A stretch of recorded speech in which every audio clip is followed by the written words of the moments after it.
wabarakatuh. Salam sejahtera bagi kita semua.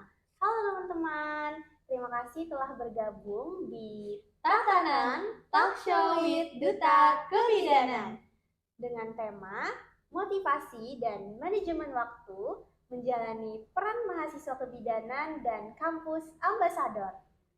Bersama saya, Ina Hidayah dan rekan saya, Nadia Ramadhani Hermansyah, yang akan memandu talk show pada hari ini. Nah, hari ini kita memiliki kesempatan istimewa untuk berbincang dengan favorit kampus ambasador tahun 2024 serta Duta Kebidanan tahun 2024, yaitu Kakak Rahayu Puspita Sari. Halo Kakak. Halo semuanya. Selamat datang Kakak di program Duta Kebidanan, yaitu talk show with Duta Kebidanan. Nah, mungkin bisa Kakak perkenalan diri secara singkat sama penonton yang ada di rumah. Oke, baik. Jadi sebelumnya perkenalkan, nama aku Rahayu Puspita Sari. Kalian bisa panggil aku Pita. Jadi di sini di Kampus Ambasador aku sebagai favorit Kampus Ambasador pada tahun 2024 serta menjadi Duta Kebidanan. Oke. Nah, itu perkenalan singkat. Mungkin biasa Kakak dipanggil apa, Kak? Kalau biasanya sih aku dipanggil Kapita. Kapita, oke. Berarti biar lebih enjoy kami panggilnya Kapita aja. Boleh. Ya. Nah, katanya nih, Kapita juga selain menjadi kampus ambasador juga aktif di organisasi mahasiswa lain, yaitu Badan Eksekutif Mahasiswa. Betul, Kak? Betul banget. Oke, kalau boleh tahu nih, Kakak menjabat sebagai apa di BEM? Oke, baik. Jadi di sini aku juga ikut organisasi di Poltekkes, yaitu Badan Eksekutif Mahasiswa, yang dimana aku masuk dalam Kementerian Seni Minat dan Bakat. Nah, jadi Kementerian Seni Minat dan Bakat itu juga menaungi Kampus Ambasador, yang dimana aku juga jadi bagian dari Kampus Ambasador itu sendiri. Oke, baik. Kalau boleh tahu nih Kak, Kakak di Kementerian Seni Minat dan Bakat di BEM, Kakak menjabat sebagai apa? Oke, jadi jabatan aku di SMB itu menjadi wakil dari penanggung jawab UKM Bahasa. Oke, UKM Bahasa. Oke, mungkin itu dia perkenalan singkat dari Kapita. Mungkin langsung aja nih Kak ke pertanyaan-pertanyaan, kita santai aja sambil sharing aja pengalaman Kakak sebagai kampus ambasador dan menjadi bagian dari Badan Eksekutif Mahasiswa.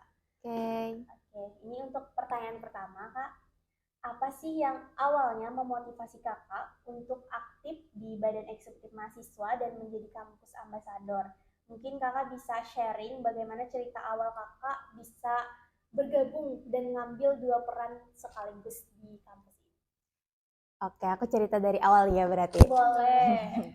Jadi sebenarnya motivasi aku pengen berorganisasi di kampus itu adalah mau menambah wawasan aku sih, terus juga mau menambah public speaking aku, karena di sini tuh aku sadar kalau misalkan di kebidanan itu tuh kayaknya memang komunikasi itu penting banget ya, apalagi untuk pasien gitu, yang dimana kita juga harus bisa ramah sama pasien. Nah, dari situ aku pengen belajar melewati organisasi. Jadi waktu aku SMA, SMP itu tuh aku nggak pernah organisasi, jadi pure waktu pas kuliah aku baru berorganisasi. Jadi dari situ aku mulai mengembangkan diri aku.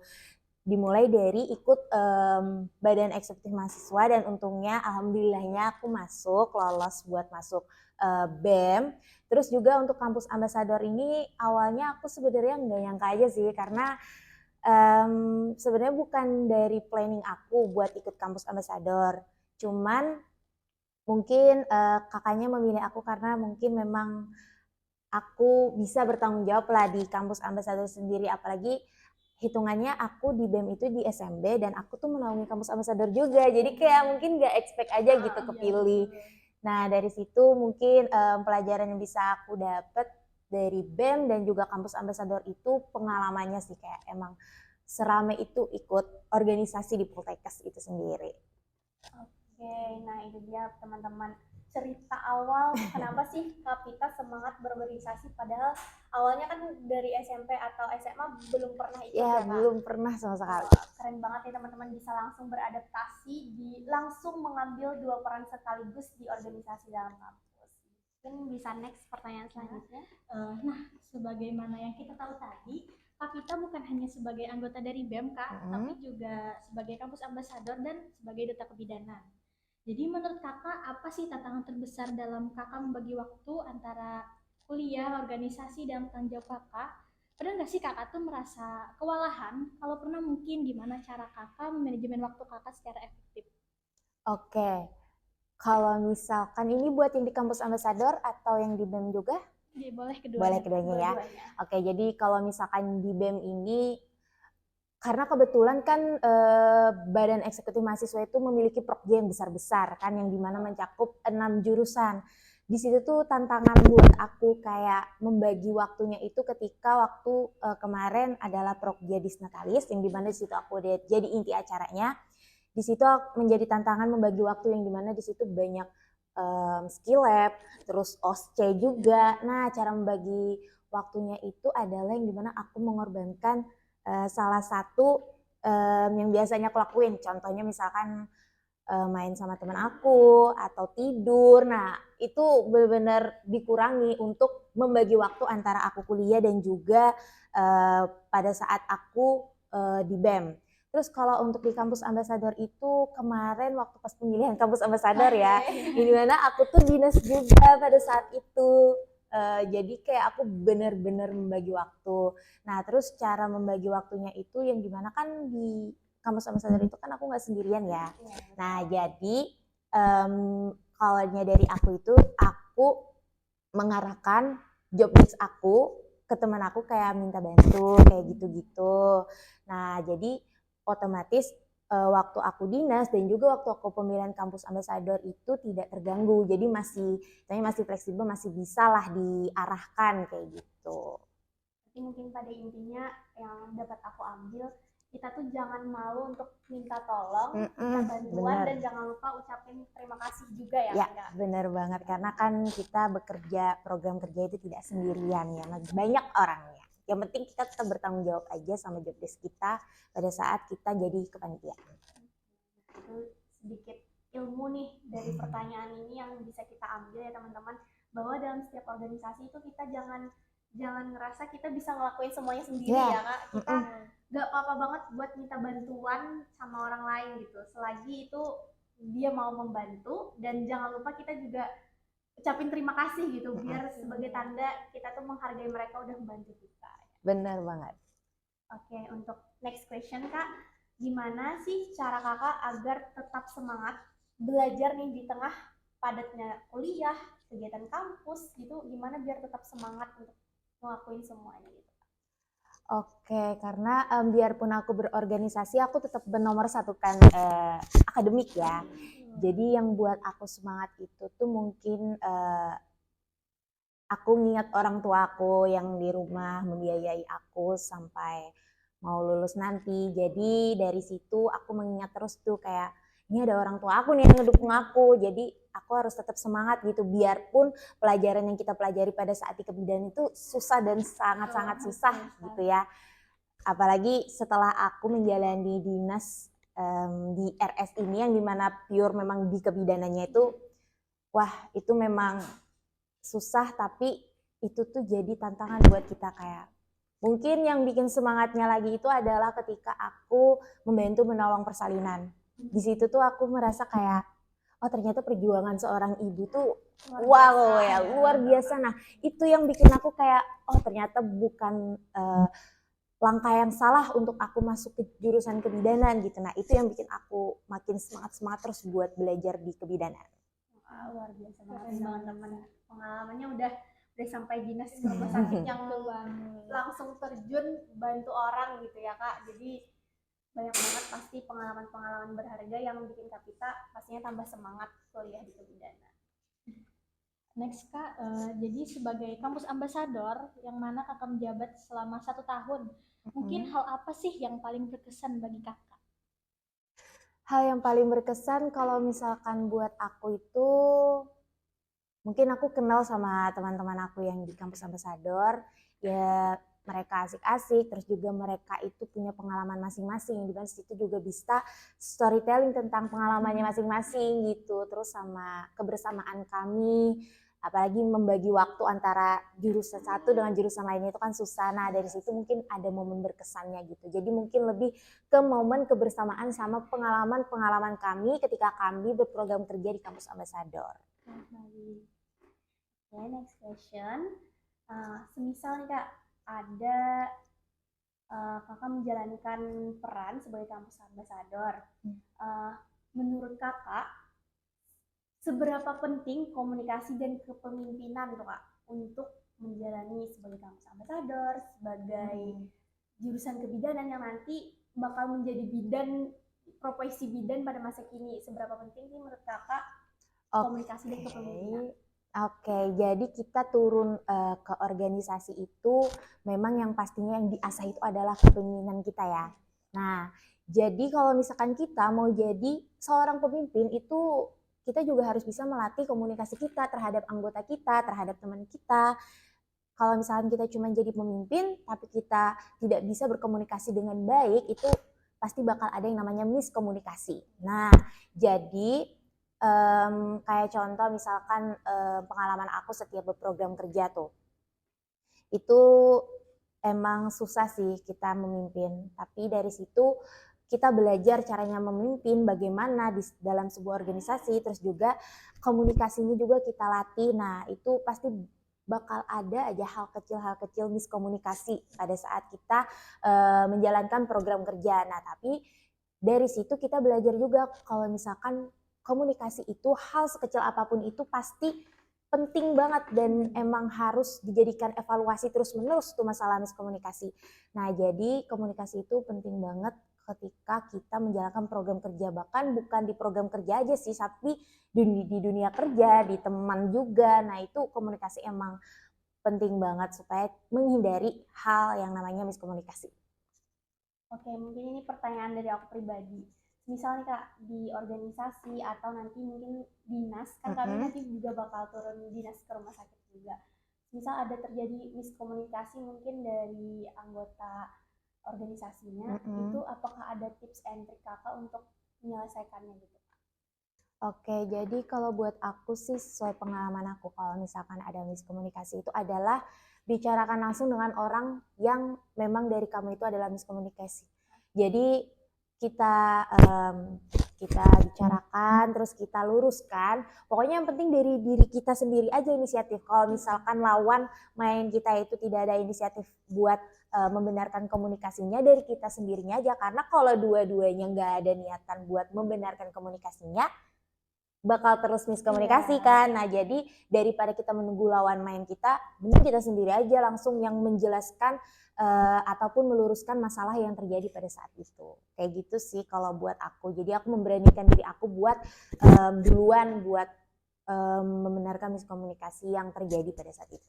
Oke, mungkin poin pentingnya selain komunikasi dan kepemimpinan, inisiatif ya Ya, Kak. Inisiatif itu juga penting banget di organisasi maupun nanti lingkungan pekerjaan ya Kak. Inisiatif yang tinggi itu wajib banget kita miliki, terutama nanti mungkin di jurusan kebidanan.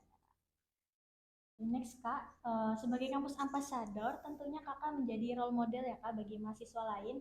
Nah, jadi gimana sih cara Kakak menjaga citra dan konsistensi sebagai representatif kampus? Oke, jadi cara menjaga citra ya, kalau kami kan di kampus Ambasador tuh ada slogannya ya, behavior, brand, and beauty. Nah, jadi 3 kata itu tuh harus kami terapkan di kampus maupun di luar kampus. Jadi cara aku sebenarnya kalau buat aku mungkin lebih ke memperbaiki branding aku, terus memperbaiki sikap aku ketika contoh misalnya ketika aku berhadapan dengan dosen ataupun ketika aku berada di depan umum dan menjadi MC ataupun menjadi pemateri kayak gitu-gitu. Nah, dari situ tuh bisa diterapkan 3 kata slogan itu ya, behavior, brand, and beauty. Nah, jadi itu yang harus selalu diterapkan dan itu memang sangat ditekankan ketika kamu menjadi duta ataupun menjadi kampus ambasador. Untuk next question Kak, kira-kira siapa sih sosok yang paling menginspirasi dalam hal kayak pertanyaan tadi, membangkitkan semangat dan motivasi Kakak dalam memanajemen waktu? Apakah ada kayak aku terinspirasi oleh sosok ini nih, dia luar biasa manajemen waktunya, jadi Kakak bisa ikutin dia atau gimana? Apakah ada gitu orang yang inspiratif untuk kakak? Kalau misalkan untuk sosok inspirasi, nggak ada sih ya kalau aku, cuman aku tuh ngelihatnya kayak gini nih, misalkan aku ikut BEM, terus aku melihat presiden mahasiswanya, nah itu tuh bisa langsung jadi menjadi aku untuk inspirasi dia gitu, kayak dia nih bisa nih jadi BEM, masa aku nggak bisa. Terus kayak di kampus ambasador juga, biarpun ini bukan planning aku, tapi aku ngeliat kayak kakak-kakaknya bisa nih jadi kampus ambasador, masa aku nggak bisa. Terus pas aku dinas juga aku ngelihat kakak-kakak perawatnya, kakak-kakak bidannya nolong ini nolong itu, terus kayak mereka bisa nih nolong itu, masa aku nggak bisa. Nah dari situ mungkin tiba-tiba aja mereka jadi sosok motivasi untuk aku, inspirasi untuk aku gitu. Jadi misalkan nih kakak pas kehilangan motivasi, apa sih yang kakak lakuin? Kayak mungkin lagi down nih kak, itu kan kayak udah aduh nggak semangat lagi, kayaknya aku salah jurusan deh di kebidanan, kayaknya aku salah deh ngambil jabatan masuk ke BEM, kayaknya aku salah deh. Itu gimana sih cara kakak kayak ngebalikin semangat kakak lagi biar semangat lagi ngerjain hal-hal yang udah kakak uh, kayak yakin buat jalanin di awal gitu kak? Oke, pasti hal itu tuh bakal sering terjadi ya pada saat kita berorganisasi, karena jujur aja aku selama berorganisasi di BEM, di kampus ambasador, menjadi masuk BEM itu pasti ada hal-hal yang buat aku kayak aduh kok aku masuk ke sini sih, aduh kok aku ngejalanin ini sih. Nah, tapi mungkin motivasi yang aku kuatkan itu tuh kayak apa yang aku mulai dari awal maka itu harus diselesaikan di akhir sampai akhir. Itu terus pokoknya yang aku cantumkan di otak aku, kayak aku berani untuk melangkah ke sini maka aku juga harus menyelesaikan semuanya. Itu sih yang aku terapkan untuk diri aku, jadi kayak jangan setengah-setengah melakukan hal apapun. Ya kalau peribahasanya tuh aku pernah dengar, kalau udah basah tercebur ya udah nyelam aja sekalian, berenang aja sekalian gitu ya kan kak. Dan jangan lupa juga kayak tanggung jawab yang udah berani kita ambil itu jangan sampai kita lepas gitu ya kak, selesaikan sampai akhir. Bener banget, apa yang kita pilih itu harus diselesaikan sampai akhir, tanggung jawabnya itu juga harus diselesaikan sampai akhir. Oke, next question ya kak. Pernah nggak kakak merasa gagal dalam hal membagi waktu? Nah kalau kalau iya, bagaimana sih cara kakak kayak kembali lagi nih ke jalan kakak membagi waktu secara efektif? Pernah sih, karena di kebidanan ini kebetulan ada banyak target kan, target ASBIT, terus target persalinan, target kehamilan segala macam. Terus aku juga banyak program kerja yang ada di BEM ataupun di kampus ambasador kemarin. Jadi kayak waduh, membagi waktunya tuh emang sesusah itu, apalagi waktu pas acara Disna. Terus kampus ambasador itu pada saat itu latihan juga buat tampil di Disna. Jadi itu benar membagi waktunya sesusah itu. Nah, terus kalau tips dari aku itu mungkin lebih ke cari prioritasnya dulu yang memang mengharuskan kita berada di situ. Kayak misalkan latihan di jam 3, nah otomatis gawian yang ada di BEM itu kita selesaikan dulu di awal, biar aja kayak kada beguringan, kada maksudnya kayak kada istirahat, tapi setidaknya kerjaan kita yang pada saat sebelumnya itu sudah selesai, jadi kita bisa lanjut ke program kerja yang selanjutnya yang kayak gitu-gitu. Jadi pokoknya selesaikan dulu kerjaan kita, baru habis itu lanjut lagi ke selanjutnya. Terus kayak kalau misalkan target-target ASBIT apa segala macam itu bisa dikerjakan ketika mungkin waktu luang, kayak misalkan nih kita istirahat makan nih sambil aja nulis-nulis ASBIT kayak gitu sih kalau misalkan aku. Memanfaatkan waktu dengan baik ya kak. Memanfaatkan waktu seperti itu. Mungkin ini pertanyaan pribadi lagi kak. Kan tadi kayaknya berhubungan dengan skala prioritas ya kak. Kalau menurut kakak skala prioritas yang terpenting itu apa sih selama kuliah dan berorganisasi?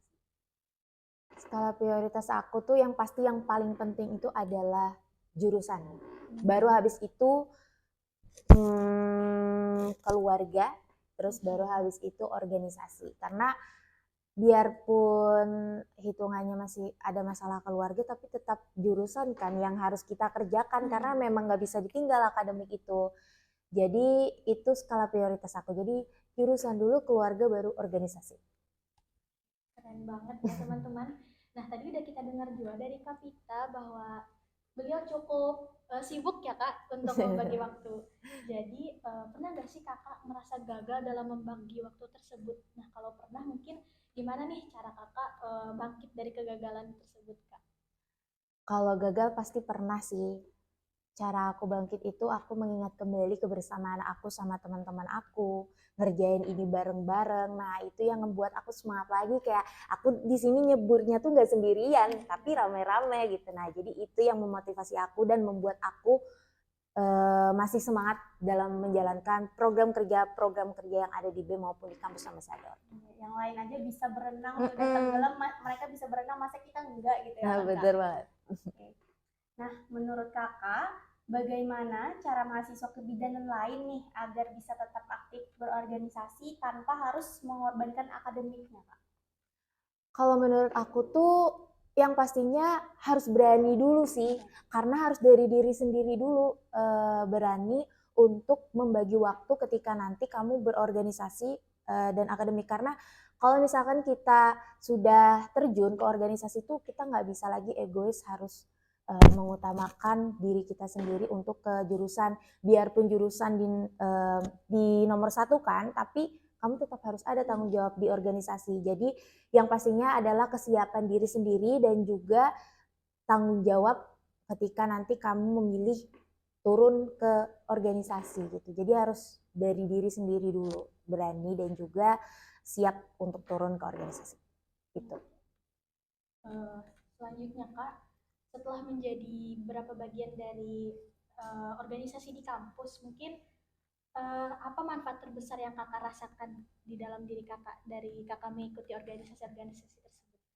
Oke, jadi manfaat yang aku dapatkan ketika aku berorganisasi itu adalah memegang sebuah event besar di kampus. Karena jujur aja kalau waktu pas aku di BEM itu kayak, ini acara disnatalis nih, acara besar di kampus itu aku yang megang. Nah, itu mungkin salah satu momen yang bisa aku jadikan pelajaran ketika nanti aku di jurusan. Karena kalau misalkan di BEM itu harus berani untuk bicara, berani untuk bertindak, dan juga berani untuk memimpin. Jadi ketika aku di jurusan, ketika aku bertemu pasien, aku sudah berani untuk berbicara dengan pasien, sudah berani untuk mengarahkan pasien, memberikan edukasi ke pasien. Jadi komunikasi yang aku dapatkan di organisasi itu bisa aku bawa untuk ke jurusan, kayak gitu. Oke, nah teman-teman, jadi ternyata organisasi ini bisa melatih ya mungkin skill public speaking Ya, kita, public speaking. dan mungkin bagi kita nanti di jurusan kebidanan itu berguna banget untuk edukasi. Habis itu nanti kita cara menjelaskan ke pasien bagaimana itu bisa dilatih melalui ikut organisasi-organisasi. Nah, mungkin ini ada 2 pertanyaan Kak. Kira-kira apa pengalaman yang paling menantang selama kakak aktif di BEM dan bagaimana itu cara kakak menghadapinya? Habis itu sebutkan 3 kata Kak yang menggambarkan mungkin 3 kata itu kayak hal yang tertanam dari diri kakak untuk menghidupkan semangat gitu Kak. Oke, tantangan ketika di BEM gitu ya. Tantangannya itu mungkin lebih ke membagi waktu ketika aku waktu itu pada saat program kerja Disna. Nah, jadi waktu pada saat program kerja Disna itu aku benar-benar banyak skill lab, terus juga ada OSCE. Jadi itu benar-benar pikiran aku tuh, wah, aku harus mementingkan yang mana dulu nih, ya kan?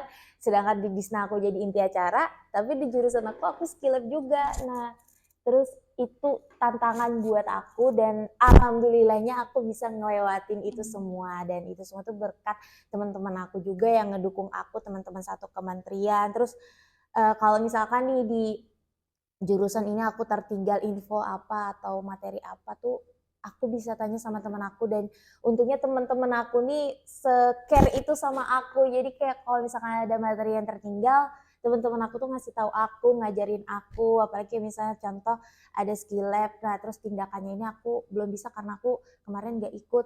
Nah jadi dari teman-teman aku yang ngajarin aku. Mungkin memang pertemanan dan juga ruang lingkup ketika berorganisasi itu penting juga sih buat kita gitu. Jadi pintar-pintarlah mencari teman. Oke, questionnya pintar-pintarlah mencari teman, betul sih itu.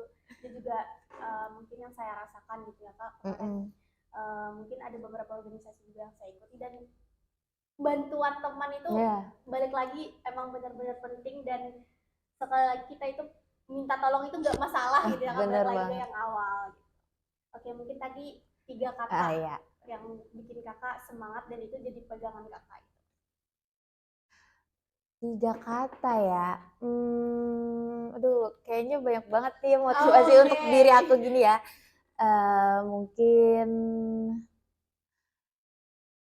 Mungkin kata basicnya itu adalah kamu jangan menyerah. Mungkin itu sering banget ya didengar, tapi itu memang salah satu 3 kata yang memang harus kita tanamkan ke diri sendiri.